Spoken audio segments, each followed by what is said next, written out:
All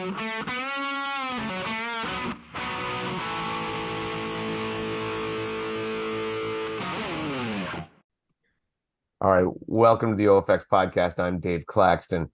Along with me, as always, is the totally tapered tyrant Bethany McChesney and the godfather of Deka himself, Yancy Culp.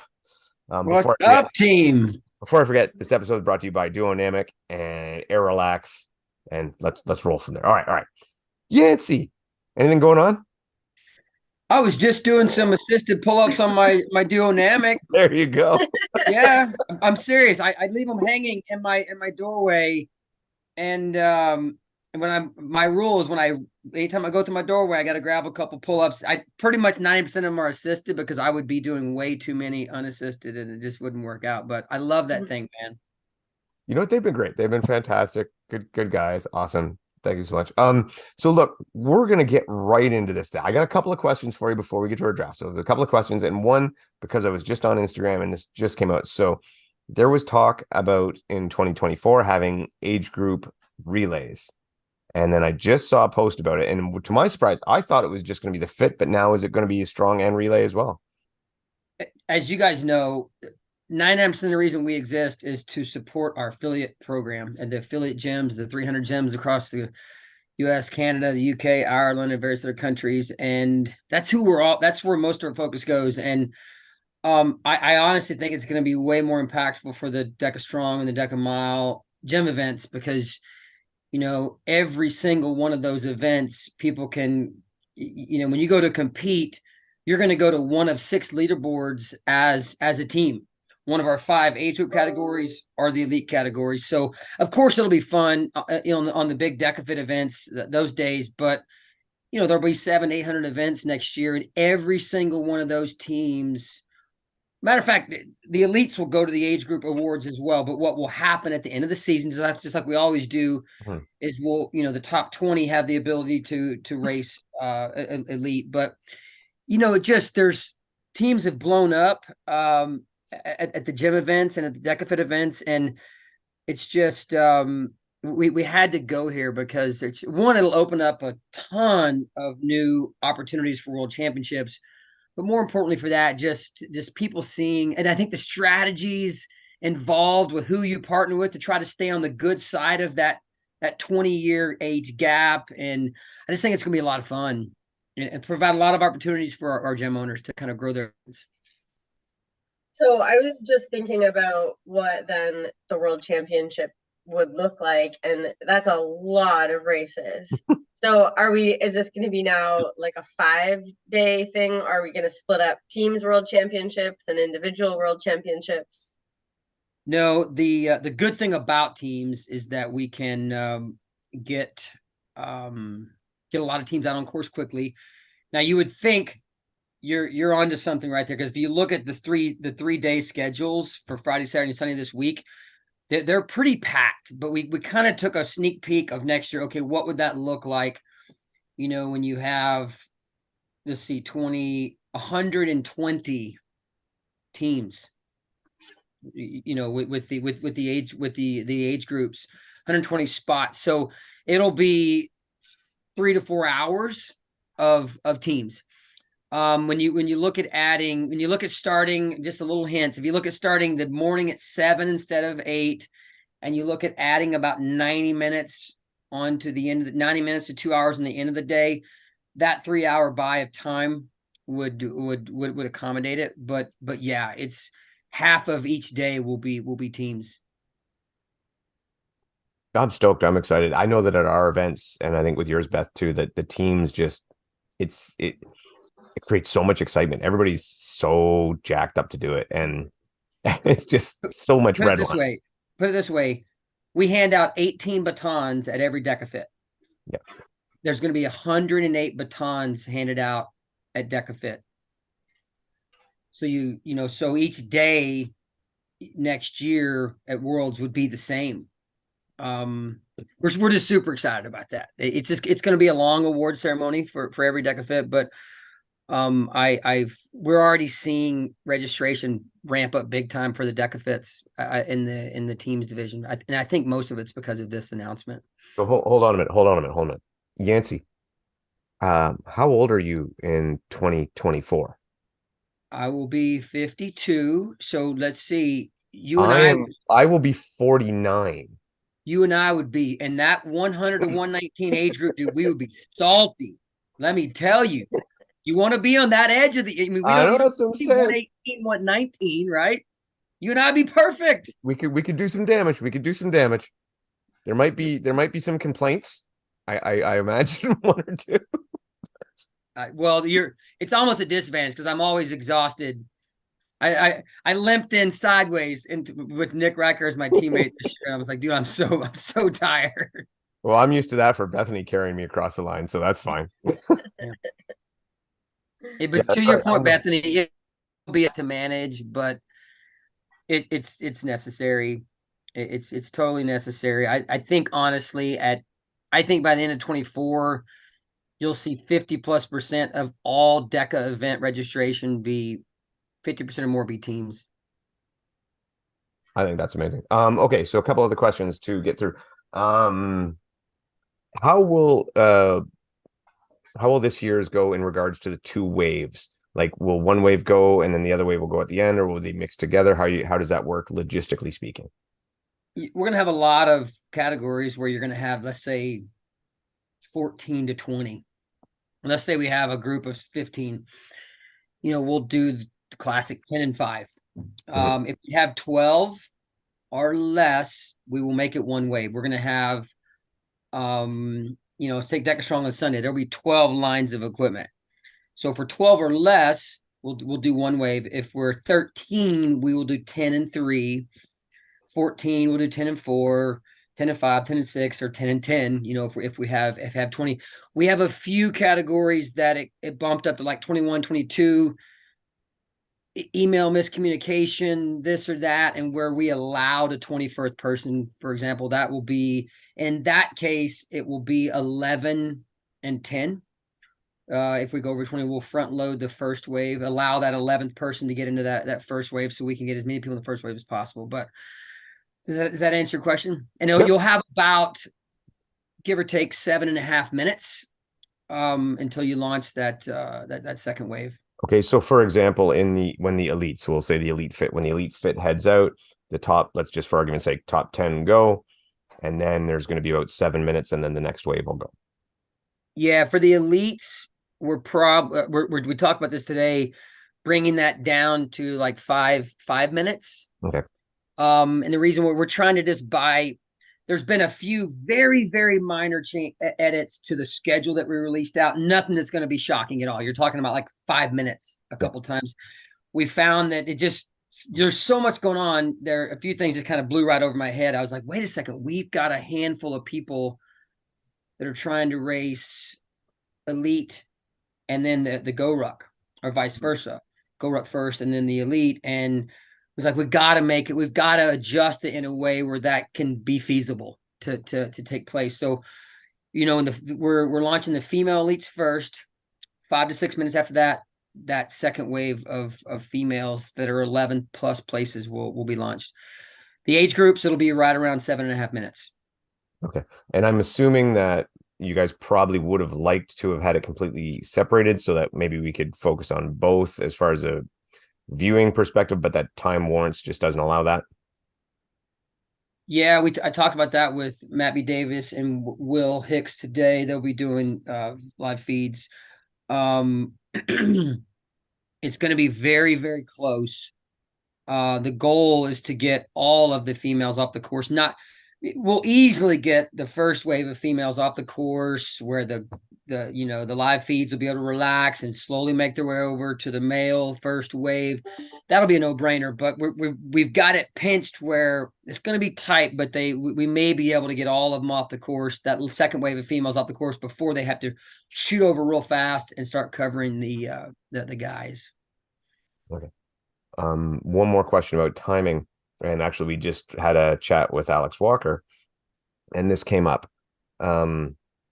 Doubles, for example, and then we do see some people signed up to race both, like, say, male doubles and co-ed doubles, co-ed relay, sorry. So male relay, co-ed relay, or female relay and co-ed relay. Is It looks from the schedule that it is doable. Is that allowable? Yes, we warned is we tried to warn people that you might not be able to pull it off. You literally might be out on course when it's time. I think Kevin Gregory was one of the examples. Like, I don't care. I'm signing up for both. Just motivation for me to go faster, whatever. In the perfect world, we would be able to spread out the day, or we would have spread out the day where it would have been easily doable. I think there will probably be a couple cases where people are going to try to do it, and they're either going to make it happen or they're going to get caught and just not able to handle it. I know there's situations that I'm thinking about right now, probably the same as you two, and I just don't have them off the top of my head where I'm like, oh, this is going to be tight for these competitors. All right, Beth, you got anything else to do before we get to this massive draft? No, those were my questions also then. Yeah. To be honest, when you're building out to run a show, and it's amazing this year, we have people that are, I think there's somebody that's trying to race 7 events. I can't remember. Is it maybe Aaron Nolan or somebody? There's so many people racing 3 or more events. And I just didn't factor in that we would have a pretty decent number of people that would want to race multiple teams, literally try to get 3 events in a day. I just did not think about that, but there are some crazies out there. By the way, we had about 50, 60 people sign up for the freaking Deka Ultra over Black Friday. They took advantage of that 35%. I looked at registration and I was like, whoa, we're going to have a bunch of people in Fort Wayne, Indiana for the 25K. Well, if we get time on the end, I got some questions about that. I'm sure you do, Beth, too, because that's kind of on your radar, isn't it? Mm-hmm. Okay. So we're going to do snake draft just like we did last year. By the way, last year, one of my favorite episodes of the year. And a lot of people said the same thing too. I had a lot of fun with it. Thank you, Rich Ryan, for all the blessings and the idea for doing this from before, which we definitely stole from RaceBrain 100%. Now, the way it works, if you guys remember last year, I obliterated everybody, absolutely smashed you guys. It was embarrassing. I'm surprised you both showed up. So because of that. Is it really that bad, Bethany, or is he exaggerating? He's exaggerating. It's because he picked Tara and Ryan Kent. So I had Tara, I had Alundra, I had Meg Jacoby, and I had Rich Ryan. Yeah, that's not good. It was a pretty good one. I'm not expecting quite so good luck this year. But so because of that, Yancy, you actually, as the godfather of Deka, came last. So you get to pick first this time. Does it? Yeah, it just goes until I've got other things on my brain. That's right. Bethany, you'll pick second. Here beside me. Beth, you'll pick second, and I will pick last. So I get to pick first because I was dead last year. That's right. And so again, to explain the rules of this, what we do is we pick one person, but all 3 of their individual races count towards their points total. Yeah. So just like last year. Until it gets late. And then the strategy really comes into play when it gets a little later and they're not racing all 3. That's right. Now we are planning to do 6 rounds. If we have extra time, maybe we'll do more. If not, we'll do less. So we're going for 6 though to start. But Yancy, you have the first round. You are on the board with the first pick, first overall.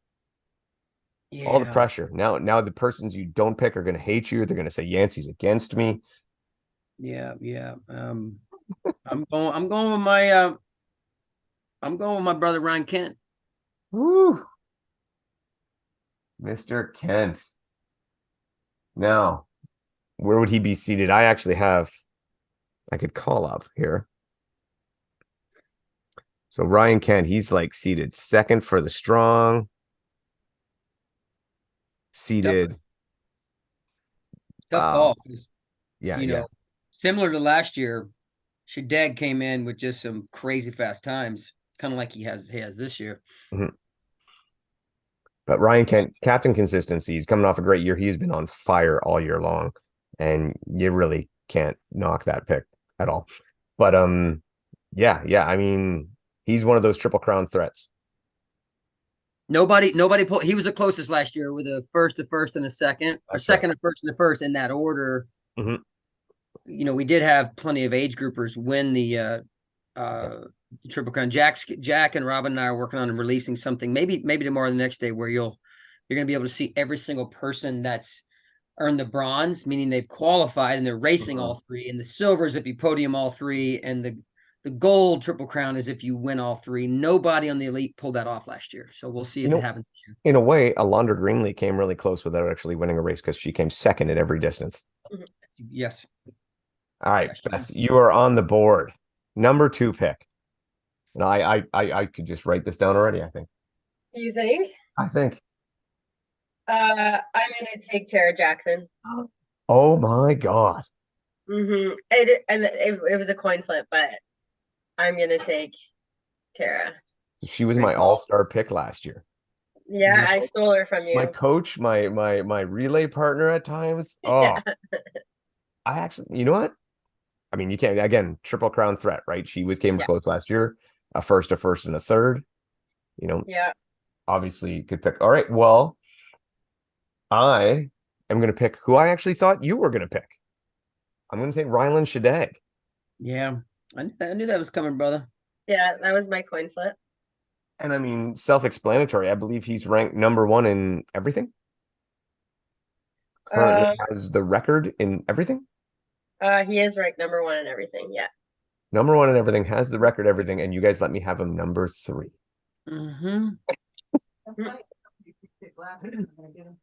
Hey, real quick, I feel like I need to be, I don't know if everybody's brought up speed on this, but, and I don't know if they're going to come into play at all, but Joshua Gonzalez and Anas are definitely confirmed out.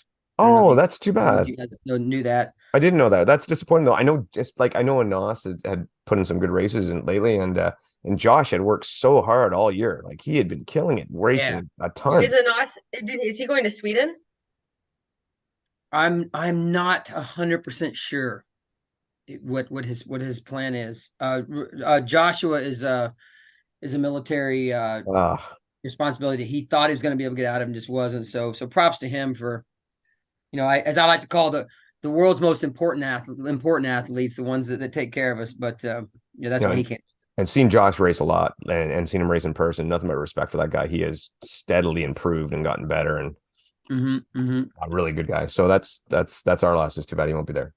So I get to pick again because we go back up. That's right. I forgot about it. Yes. So let's see here. So who do I have? Third's a good spot. It's just as good as 1 if you ask me because of this. This is how it is in fantasy, also fantasy football. All right, I got to go with the most underrated woman in the world, Vivian Tafudo. It's a good call, brother. Good call, brother, man. She's on fire this year. Her Deka has consistently improved. All of her training is consistently improved. And I think the big difference for her this year is she's had a lot of run coaching from Ian Hosick. And I think that's really, I mean, you've been on the course with her. Her running is wow, yeah, night and day. Yeah, she's tearing it up. So yeah. Virginia Cavalier swimmer. Yeah. You know what's funny? Last year at Worlds, we were at the stand where they put your name on the back of your shirt and all that stuff. And some guy comes up to us and he's like, "Hey, do you guys know who that girl is? The one who looks like a swimmer?" And we're like, "No, not really." And he's go, "I know she ran in the elite, and he described Vivian, not knowing who she was, just saying she looked like a swimmer." Oh yeah, they have massive lat spreads. Yeah. Lats are like connected out to here. You know what I mean? They can like fly away. But yeah, so I'm happy to have Vivian on. That's super good. Maybe she'll even post about it on Instagram for her once a year post. All right, Beth, you are up. Am I? Yeah. Oh, we go backwards now. That's right.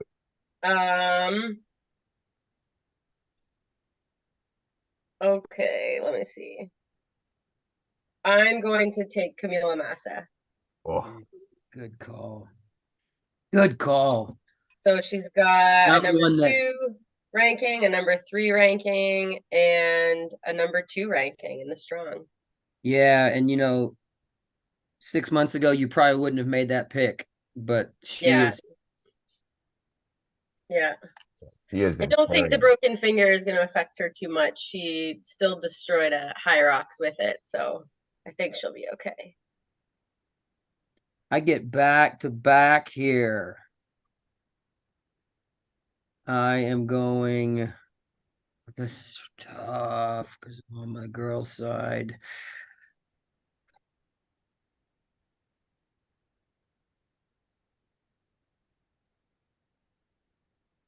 Yancy with the really hard thought process, the Yeah, I'm gonna dramatic. go with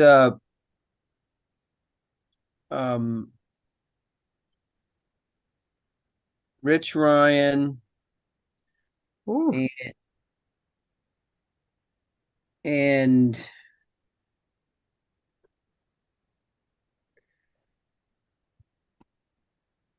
I think I mean this one may come back to bite me in the ass, but I'm gonna say I'm going with Carly over Alondra. Ooh.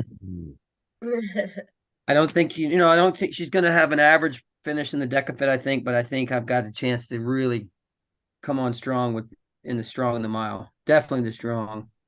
That strong performance she put out was like So everybody. I had like 100 messages coming to me that day. You guys don't my Mondays are crazy when something like that happens. So here's a woman that drops where's number the one. video? People that don't know Carly, they're like, that's impossible.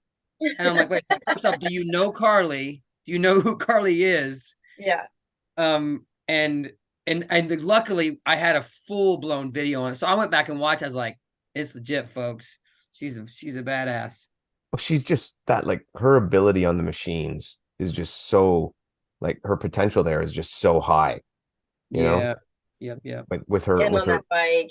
yeah, yeah, tank, and just her sheer mass and her length, it's gives her such an advantage in that area. But I don't think it was a risky pick at all, actually, Yancy. I had her right about there. So Yeah, I think the average person would say, well, it was what Alondra did last year. Stick with her, but yeah. all right. So Rich Ryan, and then we didn't even mention Rich Ryan. Rich Ryan, who I think again is doing something just like what he did last year. He was not ranked super high when he came into it last year, and then he just peaked at the right time. And if we've been watching and paying attention, he has been peaking. So he could pull off the exact same thing he did last year. That would have been a nut job not to take him right there. Yeah. All right, Beth, you are up. Hmm. No, no. Okay, I'm gonna pick someone who's a podium threat, I think, too, and who is in two of the races just because there's more opportunity. I'm gonna pick Lauren Griffin. She's also running really well.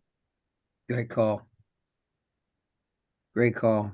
I would not be surprised at all if that girl top five all No. three. Yeah. No, and when you consider her experience level, right? Realistically, it's not that high, which means she's still getting those gains from experiencing each new race. Hmm. And she has some solid coaching, Beth. Yes, she does. Being coached by Lauren Weeks and Anthony. Mhm. That's right. Gosh, Yes, good what coaching, good coaching. what Okay, a so salt of the earth power couple they are. oh yeah. All right, let's see here. I actually had Lauren Griffin pretty high as well, so I gotta make sure I mark her off here. All right, so I'm gonna go with a man who was a little disappointed in his run last year, and I think he's gonna get some redemption this year. And he is again one of those salt of the earth kind of guys. Yancey's relay partner, Nick Riker, right there. You God, I thought he was gonna drop more than that. I was gonna be able to get him. No, I think Nick is going to do a You real. I mean, Nick sucker. has shown supreme consistency this year, Yeah. and the fact that he is in all three races, and he, if you look at his rankings, I think he's like 6, 6, and 9. I mean, like he is just consistent across the board. Um, I think Oh, he's and good. I mean, you don't, if he's not in the top five at Deca Fit, I will be very surprised. And then I'm going to go with another one and another guy here. Last year I had a lot of women. This year I'm going to load up the men. This was a tough call because it was another pick I wanted to make, but I'm going with Colin Stiefer. That was my next one.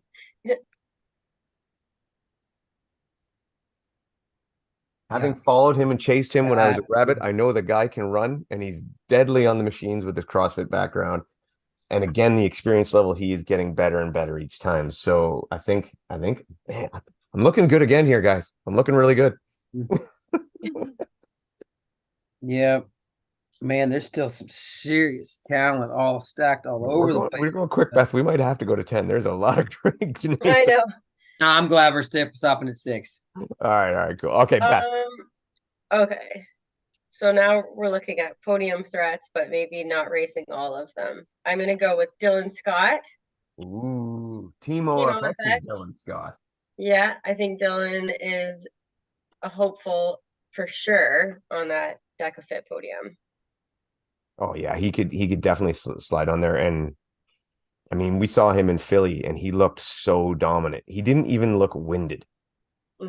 Like it looked like he was. He once he found he had got the lead and knew he was good. It looked like he just set it in cruise control, and still put in a great time. So, unbelievable. Dylan runs a smart race. Did I miss something? It's my turn to wait. Nobody picked Alondra. Not yet. Like, that's freaking impressive. Like, that is I'm the fact it's tough. There's good names though. It's tough. You know who's going to be you better watch out for, because they've been trained like mad crazy guys, is Stankiewicz and Dylan in the team. Stank is going to be 10 seconds faster on both of his 500-meter runs. He hates them, that first and that last 500-meter. Big freaking 260-pound man, but he's gotten faster at them. That's going to be fun to watch. I don't know if you remember, they had our big freaking Stankiewicz caused all the grief in zone 3. Yes. Were you at that one, Beth? Yeah, we were there. And I had to freaking step in. I'm like, 170 pounds against 270. I'm like, come on, dude. And he backed down, but he fought hard for that. He just could not rationalize what I was coming at. It was like, why we were taking this approach. He was like, and then the very next zone, it worked out to his benefit. But anyway, that was fun. It was just funny seeing the big former New England Patriot freaking wanting to throw people out of the zone with one arm, which he could have easily done. All right, so I get 2 here. I am going to go with, gosh, I cannot believe I'm getting these 2 this late. I'm going to go with Alondra and Megiddo. There you go. What round are we on? I've picked 1, 2, 3, 4. So we're on 5. Yeah, it's the first pick of the 5th round. Okay, so Alondra last year, second and everything. This time, like, dropped to the 5th round. And I mean, I'll put out there that, like, from what I've seen from Alondra this year, she doesn't seem to maybe have her training as dialed in as she did last year. Last year, she was like an unstoppable machine. And this year, I don't know if work or real life or whatever the case may be, maybe she's not able to do the training load, but she just doesn't seem quite as sharp as she did last year. Yeah, and I also think I've talked to multiple athletes that, and it almost bit them in the butt, but they're like, okay, early in the season, I got my top 10 mark that I'm almost guaranteed is going to stay top 10. And some of them were very close to slipping down to that second wave. Just because there's so much. I ran some stats. Even with Meg and Lauren out, we have 6 or 7 girls going in faster than the fastest girl going into World Champs last year. 6 or 7 that have a seated time higher than the first place going in last year. So, and that's with 2 of our cyborgs not there. So just a lot of the competition is really stiff. It's crazy. I mean, I even look at my division, and I looked at my time this year. Last year would have had me like sitting as like up in the podium position, and this year I'm 7th. And I'm like, it's crazy how much everything is bumped up. I mean, like your time last year, Beth, you would have been in the top 12, and this time it was everything's ramped up. Everything. Oh, our relay, really, especially like we were 2 minutes faster and needed a huge roll down to get in. Like Jeff and I, and happy to do it. We're really race, but it's crazy. Yeah. Beth, you are up. I'm up. Okay. Fifth pick. My fifth pick, another podium contention, Kevin Gregory in the strong. There you go. Yeah. Wait, is he in the did he make the mile also?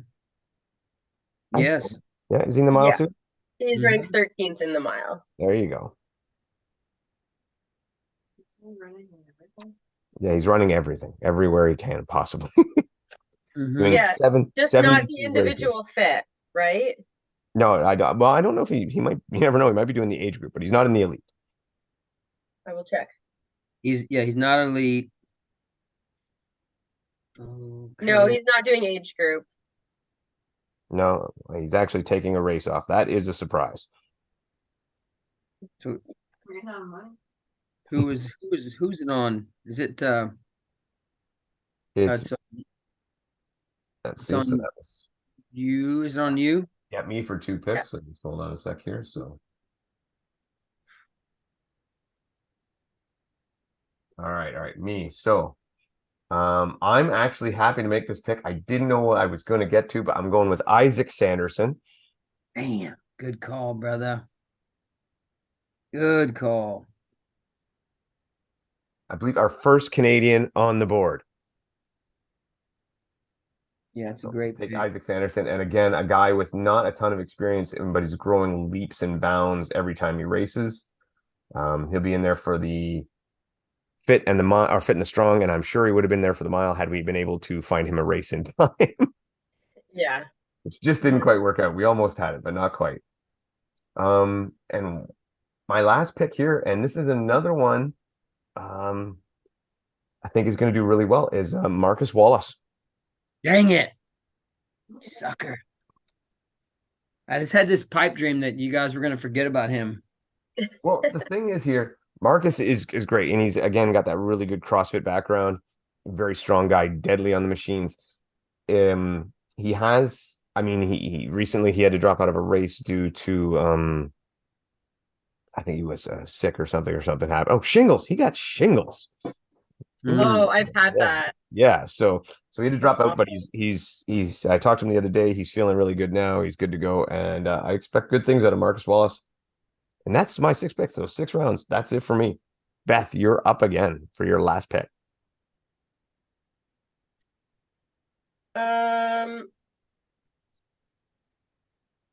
So the only other person ranked in the top 3 who hasn't been picked is Grayson Kilgore in the mile. Don't know much about him, but he's ranked 3rd in the mile. He it's odd. He just seems star. Yeah, but it's weird that you see somebody really, really good at just the one in the middle. Without branching out onto the other either. Well, I can see though someone not having an opportunity to race a fit. Yeah, you get less chance. So I mean, you've time permitting, right, and time and distance and all that. But you would have thought with a time as good as he has in the mile that he would have maybe put in a good solid strong somewhere. But it is what it is. I'm totally sidetracked right now because I'm in deep thought here.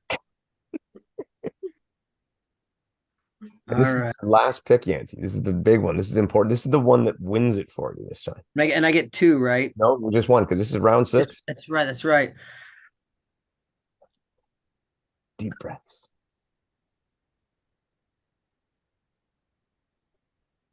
I'm gonna go with Chris. Nice. Lowski. I say, it doesn't matter what she's in. You gotta respect it. She could win. Yeah. She could win one, and it wouldn't. I mean, who would be surprised if she won the fit? No, I wouldn't at all. I mean, I'd be a little surprised if she pulled off the strong. But I tell you what, I was at one of the very first miles we held in 2020, Grit Fitness down, and I mean, COVID was still full blown. Where I would accidentally post something where somebody wasn't wearing a mask, and I would get like 1,000 messages. You're going to hell. It's crazy. Can't believe you allowed it was nuts. But she dropped she didn't even know what she was doing. I literally taught her, and she dropped like a 2011. It was insane. Almost cracked 20. You just never know, man. So I'm pretty happy that I got her. Um, Always safe. Like I yeah, said, when I first went through this list, we could have went 10 deep and still had great names. yeah, Um, very much so. But I think what you just bring up about Chris, it kind of speaks to the whole system of the Deka thing. Whereas, yes, there are idiosyncrasies. Yes, there are specificities. Yes, there's tips and strategies and techniques. But overall, fitness is the key. And that's why she was able to go in there and do that, is because her fitness is always at such a peak level. yeah. And what I've loved, that we've got 1,100 events have taken place and 100,000 people have competed. We have a lot of data now, and you could take all the cyborg elites, and there's one or two categories you're going to put them in. It's like the Kevin Gregory, for example. You wouldn't bet against him in a strong, and really and truly the mile either. But Deca Fit, he's an outlier. He's not going to top 20 in the Deca Fit. Maybe top 15. And like a Carly, for example, she'd be happy with the 10th place in fit, but you're not going to bet against in the strong. So that kind of the Kevin and the Carly categories. And then you have those few people like the Rylands, the Terras, the Riches, and the Kents, and a few others like a Vivian, I would even say, and Lauren if she's here, and a Meg. They could on any given day win all three. It's just two athletes, and that's two really different categories of athletes. Neither one's better. Carly is so insanely on one side of the spectrum with the strong. Like if she doesn't win it, I'm going to be very surprised, to be honest. But she could not win the fit on her best day, probably. And I guess I could be proven wrong. And then you have somebody like a Tara that could give the best of the best, all they can handle in all three. And you actually look at the visually, there's a little bit of a difference. It's so the fact that strong is different enough from the fit that we could take an athlete that's somebody like a Stankiewicz, and if he really 270 pounds, if he really trained, could win the strong but not have a prayer's chance in the fit. And now of course in 24, boys and girls, we're going to take it to the 25K. And I talked to Chris about this. I have a feeling she may be there for good reason. And I love thinking of all the athletes that are, think about the number of athletes. Like, let's take all the people that do the Spartan Ultras and the World's Toughest Mudders and love the long stuff. Which ones love that and are good at it, but also have the fitness to tackle 50 zones, and which ones are going to get their asses handed to them with 50 zones, where at a Spartan Ultra or a World's Toughest Mudder, they could go head to head and be right beside each other. But 50 zones is going to provide massive separation with those two different people, It's going to be a huge event. So since you brought it up, and we do have a little time, which is great. Logistically, how is that ultra set up? Like, yeah, so the number one goal that and I remember having tears in my eyes just developing this. For years, for 10 plus years, I've been training people to try to get them across the finish line for their very first Spartan Ultra. It used to be the Ultra Beast. I still call it the Ultra Beast. And 90% of those people have never crossed that finish line. They've never earned that buckle, and they may never do it, no matter what type of training we provide for them. But every single one of those people, if they just have the mental capacity to stay in the game, I don't care if they have to walk the whole damn thing or how slow they are in the zones, but the way we have it designed, every one of them can cross the finish line and finish their very first ultra. And I've been getting a lot of grief, like, well, 25K, it's not an ultra. This is not a running ultra. This is a fitness ultra, maybe the first of its kind. You're tackling 50 fitness zones, people, plus 25K of running. So we're going to start the opens very first thing, like 7 in the morning. We're going to get them out there. And then we're going to, right after that, we're going to start trickling, getting all the age groupers out there. So in about an hour, we're going to get about 200 people out on that course. That's going to be when you start looking at the way that everything's designed and you put it to like the data sheets and crunching the numbers on how long it takes people's in zones. That 200 is that magic number of that's about the max we can have out there on any given time. knowing that 60% of the time you're out on the running course, and then distribute to the zones where we're not going to have any backup. So we're counting on about 70% of that group, 70 to 80% of that group getting off of the course when we launch. I think it ended up being 35 or 40 male and 35 or 40 female elites. So there will be some scattered opens and age groupers out there still conquering the course, but with 65 to 80% of them off, no chance of backup with those 70 to 80 elites that we get out on course. So they'll kind of have the course to themselves. And the entire time, the age groupers and opens are continuing to finish. But you got to look, when you do the math, Dave, those people those open categories you launched at 7 a.m., they literally will have 10, 11 hours to finish that course. So 2 hours per Deka Fit would put them at, and that's walking everything. That's slow walking everything and taking your time in every zone. If you can just keep moving, that belt buckle will go around your neck. So go ahead, Beth. How many at each of the workout stations, how many spaces do you have for people in them? There's going to be a couple zones, and some of the zones there will just be no risk. There's literally no risk when you run the data. The fast zones, we're going to have a couple more air bikes, a couple more tanks, those type of zones, where a couple more ski ergs, zones where a pretty legit age grouper and all the elites, they just don't take much time in there. But if you factor in 60 to 80 age group open category people that are really feeling sorry for themselves and get on the bike, you've seen it, and they take 7-8 minutes, you got to figure that, okay, we could have 5 or 6 of those people in there possibly. So you want to add a few more bikes. But most people will, a lot of age groupers will still hang around, worst case scenario, 2.5 minutes to get off that bike. It goes pretty fast. Tanks, even if you're struggling, but long story short, to your question, there will be a couple zones where we go a little more heavy than we do in a normal Deka Fit.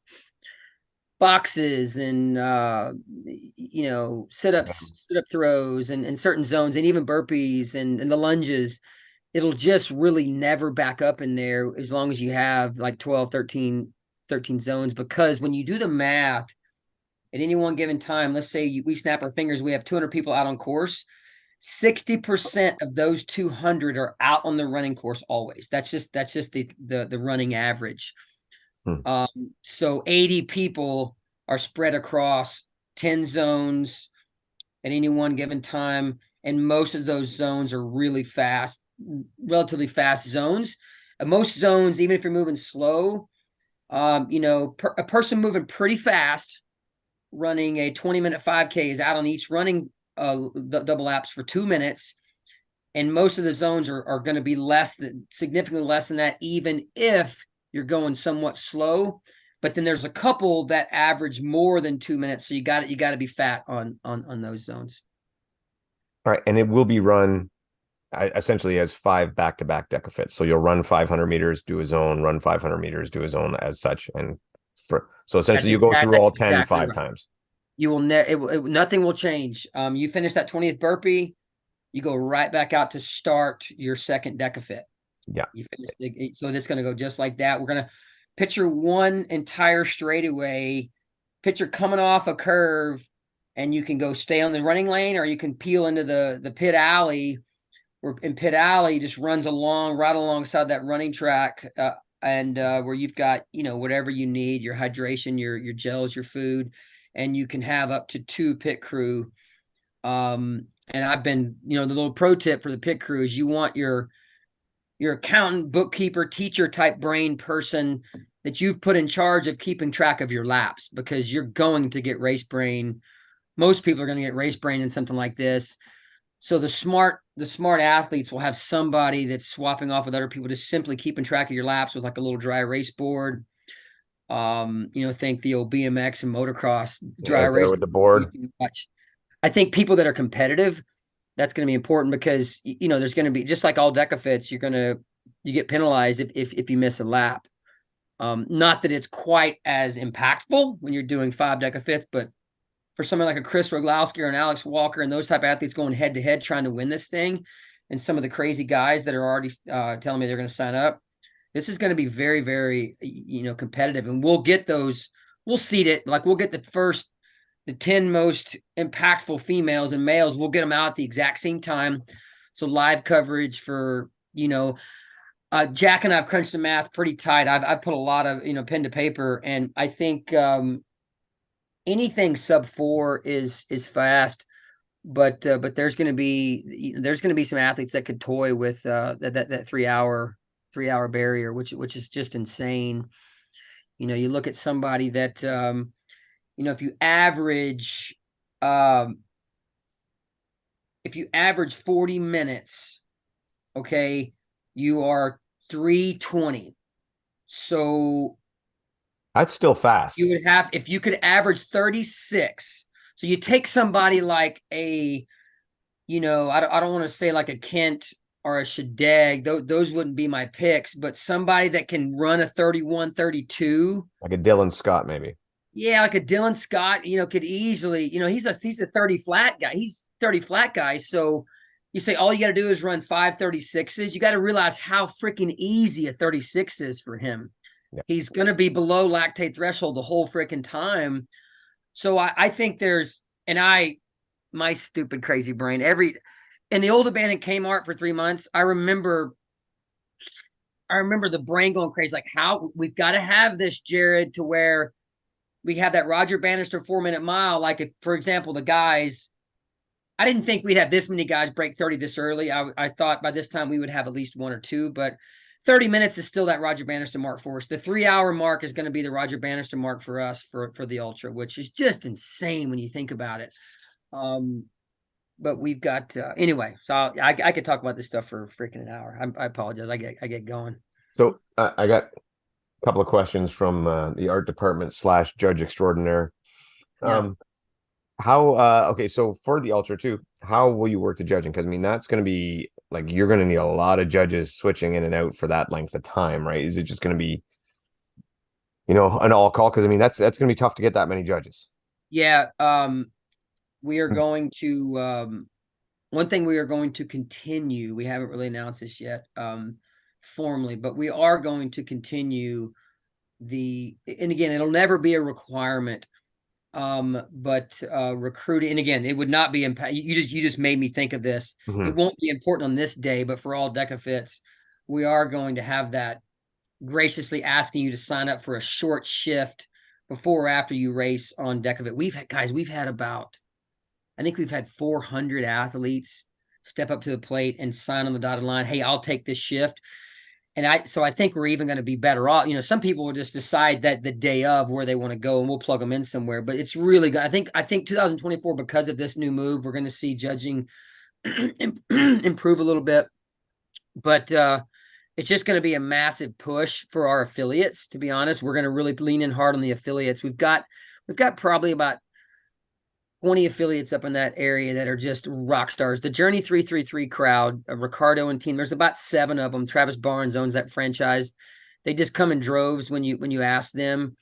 So we're gonna do some special incentives to get a large sum of dedicated volunteers. So anyway, that's going to be the big key, is leaning on the affiliates for this. And the judging question for Worlds, actually back to Worlds. Last year we had a situation where when the elites, especially, so the judges were assigned to an elite athlete and went with that elite athlete through the whole thing, which it was good, was great, but sometimes could create a little chaos when they were running into the stations and you're not knowing, especially on the shorter courses like the mile and the strong, when you're not really sure who's going to get in first, who's in, your judges are running around a bit.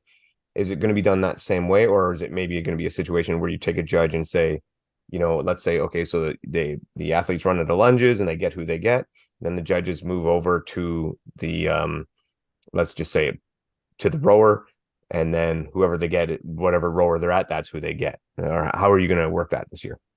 A little better layout. We've lived to train another day, and we're a little better at things this year. We won't be perfect, but let's take strong, for example. I think a big miss for us last year is we didn't take the time to, like, this year, you're going to have 12 lanes. Mm-hmm. And my goal for Sunday for the strong, for example, is the number 1 seed will be in lane 6. number 2 seed in lane 7, number 3 seed in lane 5, number 4 seed in lane 8, and just kind of go out like that. And then when you launch, you're gonna, if you're the number 1 seed, you're going to 6 and you're staying in 6 all the way down. And you would keep that judge. It's gonna be, remember how you had to leave the zone and go into zone 6 and 9? It was terrible. Looking back, I mean, it worked, but there's gonna be none of that. So it's gonna be extremely easy for the strong, for that judge just to stay right with them. The mile is definitely the one that's a little more complicated. For fit, it'll be like all fits. You're just gonna have a group of judges in there. For the mile, we talked about several scenarios today that we'll have ironed out. Number one, the course will be very similar to last year. We had a ton of people that was kind of a last minute call on that. We had initially planned for a different layout, but we're going to go with the same layout. That it's exactly 84 meters down, 84 meters back, because you're running 9.5 total laps. So you take 1,600 divided by 9.5, which gives you 168 meters per lap. So it'll be and that was just, it's one extra turn than I wanted, but hell, all the records were broken anyway. And it was really, really fun to watch. You'll be able to have competitors on the outside of the running track and plus competitors lined up. Spectators on both sides, outside of the run, on the outside of the zones. I got a little off track there, but for the mile judging, I'm not 100% set in stone yet. We'll have another meeting on Wednesday night and Thursday if we're going to require the mile judges to stay with the person, all the way down.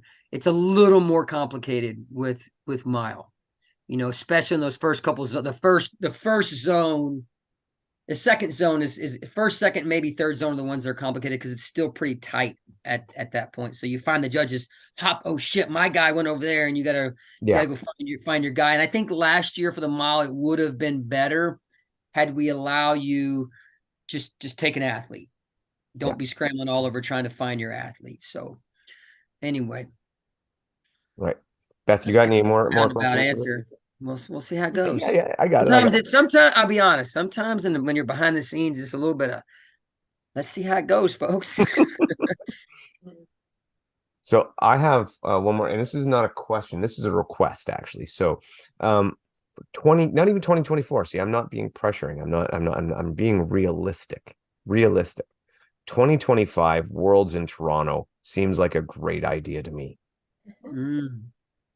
If Canada is the one that works good. Canada is I'll tell you what, if we get to 40 plus affiliates, the Richmond Oval just had their first event recently, but obviously the eastern side of Canada would make the most sense. Always going to have more affiliates there than that west. I can almost guarantee it'll be Canada or the UK. The UK's pounding the drum as hard as they can, but Canada makes the most sense because we have, the only other trailer set, the only other full-blown Deka Fit outfit we have going on over there is our Spain crew, Angel. Now they are, for any Europeans that might be listening to this, you're about to see that Angel Spain crew branching on outside of Spain with their equipment and putting on large scale Deka Fits like you've seen all over Spain for the last couple of years. So that's really good for the European crowd and just our growth alone. But man, I would love to see World Champs in Ontario in 2025. It would be like a 50th birthday present for me because it's right around my birthday. I would turn 50. It'd be fantastic. It'd be good time. You guys have been amazing, man. The Canadian affiliate events sell about 15%, 20% better. When you compare average gym size, they sell a little better. I think word spread up there. You guys have done a great job. It hasn't been perfect, but you've done a really good job spreading the word. We're always looking for more growth. My little sales pitch. If you know any gyms who want to jump on a call with me, I'll give them the spiel. But we're spread out pretty nice up there, and I'm trying to think of the new location way up northeast on the military base up there. They haven't had an event yet. I'm brain farting on the new Canadian affiliate up there. They became an affiliate about 2 or 3 months ago. You know what I'm talking about? Yeah, wasn't it up in Sioux or Thunder Bay or Sarnia or something. It's I And trying to it's remember. up there in the middle of nowhere. It is in the north. It is very Um, north. but it's on a And then you base. got one recently in New Brunswick as well that opened up too. Yes. Um, So you guys know I'm a dual citizen. I always get a little yeah, extra pumped up every time we get another Canadian affiliate. And and we and have I think for the most part, you guys may be 1 or 2% better than us when it comes to just working together and being happy all the time. a small army coming down to Dallas. I love it. It's yeah. We're boarding a lot of planes. There's a lot of people coming. Bethany's racing 2 elite races, right? Did I see that right? Yeah. 2 elite Yeah. races. Yeah, 2 elite Love it. races. 6 Love it. races total. 6 races total. My gosh, there's so many people like that. I love it. Yeah, I ended up with 4. We're gonna Powerlift is gonna have a massive ice bath. It's gonna be awesome. Like So- a big communal ice bath. Communal ice bath. Maybe we'll have the chlorine tab in there, but it's gonna be a big recovery. And the logistics on that is like I think it's 20,000 pounds of ice that they have ordered. I'm not exaggerating. It's gonna be amazing. They're setting up all day Thursday, just setting this thing up. So take advantage of that if you're racing more than once or 6. This venue is pretty big too, from my understanding, isn't it? This was our very first 2021, our very first venue. It's a little bit of it's really long, and I don't want to say skinny, but it's not super wide. Gosh, I think it's like like 35 meters wide. Mhm. So wide, but not crazy wide. And like 100,000 square feet. So like the Deka Fit will only take up about half of one side, and registration and merch and the main stage and all the vendors will be right before. So the middle of all the zones, which will normally have some sporadic vendors and the stage in there, it's going to be nothing but spectators down the center. For Friday's setup, the mile will be just almost identical to last year, and Strong will be much more streamlined than a really small, tiny footprint for Strong on purpose. So just kind of fully wrapped with spectators 360 degrees around it. I'm really excited for that. But yeah, you guys are awesome, man. I appreciate the time. This may be the most I have as much fun doing this as I do all the other stuff. Just talking to all the people that make it happen, man. It's always a lot of fun, and we were very excited. We Don't exist without you guys. yeah, we can't wait to get down there. Can't wait to see you this weekend. Beth, why don't you wrap us up? Thanks so much, Yancy. Always a pleasure to talk to you. And thanks for having some fun with our snake draft too. So we're going to be seeing you in a few days, waving our Canadian flags and representing, and we'll have a really good time. So thanks for all that you do. Make yourself as home as you possibly can. And I mean that. You guys make yourself at home. Take care, everyone. Much love, team.